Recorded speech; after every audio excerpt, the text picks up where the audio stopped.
তো বাঘের বাচ্চাও এখানে আছে, আপনারা দেখেন অবশ্যই। যাই হোক, হাঙ্গর হাঙ্গর সকাল ভালো আপনাদের মাঝে যে আসলে ওটা ভয়াবহ আছে।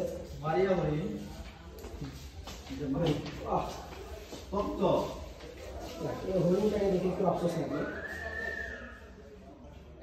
সবগুলো প্রাণীর ভিতর থেকে আসলে সবচেয়ে বেশি ঘুরতে গেলে প্রাণী এই হরিণটাকে দিতে, আর বাদ বাকি সবগুলো পা। দালা সাপ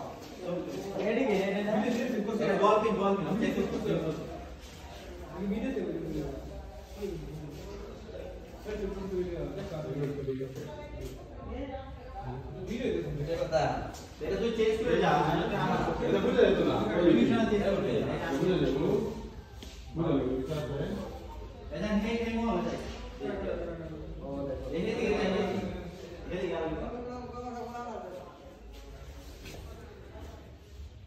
মিটো ডল নিয়ে বড় বড় ডল এই রাজমা হ্যাঁ আমি এই যে